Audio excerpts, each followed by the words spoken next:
Hello folks, and welcome once more to my channel, where I'm going to spend pretty much the rest of December deciding, hey, you know what, let's make a bunch of random D&D videos. Now, these videos are going to be based off of a art prompt of D&D proportions from Scarlet Moth from 2017. I couldn't find one more recent or one that could fill out the entirety of December, so here you go. Now, this is a more straightforward topic that I can very easily talk about. My favorite item and favorite spell. So when it comes to my favorite spell, I don't really have one. I'll be fully honest, I'm very much of the utilitarian guy when it comes to spell casting. You know, buff spells, spells that increase weapon damage, spells that increase the character's capabilities, like jump or armor or whatever. And in my case, though, one of my more favorite new spells is from the Tasha's Cauldron of Everything, and that is the summon spells. They work essentially in a way that is interesting, and they fluctuate as opposed to, like, oh, I summon 8 satyrs out of nowhere.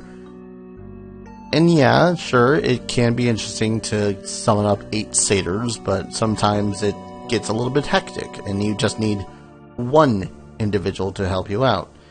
Enter summon creature type here. They're all kind of limited based on what class you are, but point is, I will be using the summon spells from Tasha's Cauldron a lot, and I don't see me stopping anytime soon, because the way that they work is that the creatures, you essentially summon you can summon like 1 or 2 types of creatures based on the spell itself, and those creatures get more and more powerful as you get more and more powerful.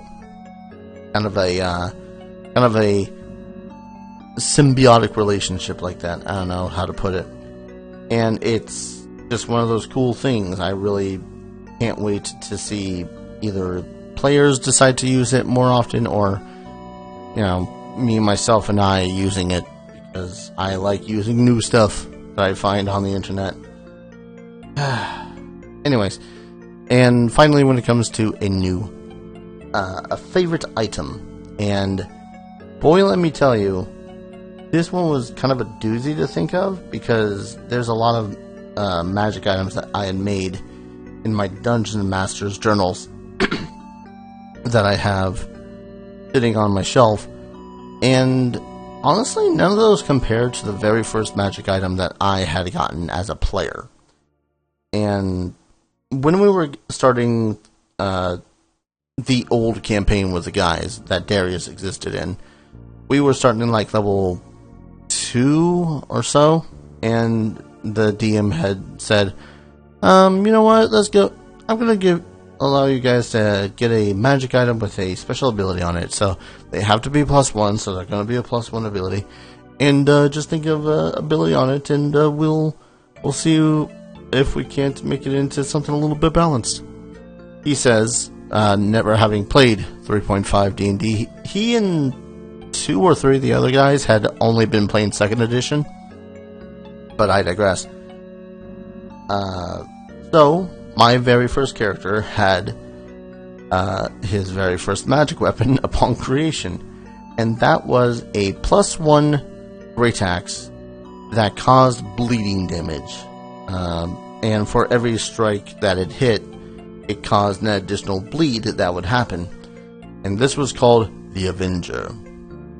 Admittedly, this was basically made as a magic weapon after I had played Hunter the Reckoning for GameCube, I want to say at the time. And the Avenger was one of those characters that just kind of stuck with me. So I essentially had even drawn out how the Avenger looks, and it had the Avenger symbol on the sides, and I would also describe it like, oh, when it does damage and the bleed effect happens, the symbol itself bleeds as well. Boy, I was freaking edgy. I kind of want to slap myself for saying that. And yeah, that was honestly one of the first weapons that I've ever had, and it was partially because I had a say in what it was that it had done, and that's something a little bit cool in my mind. Just being able to make your own magic item and being able to actually use it and seeing it in effect. Admittedly, it was a little bit overpowered, and it kind of accidentally killed a couple of characters that we didn't want to accidentally kill, but it was still fun as all hell.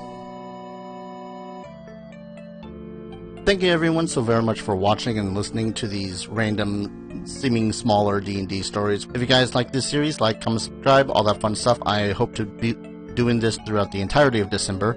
And if you are here for more D&D based stuff, I have several D&D stories videos and some opinionated videos and some Let's Plays based around Dungeons & Dragons game.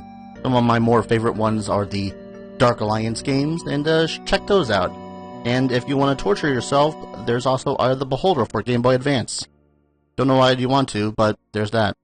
Thank you everyone so very much for watching, and I hope to see you guys in the next video. Take care. Cheers.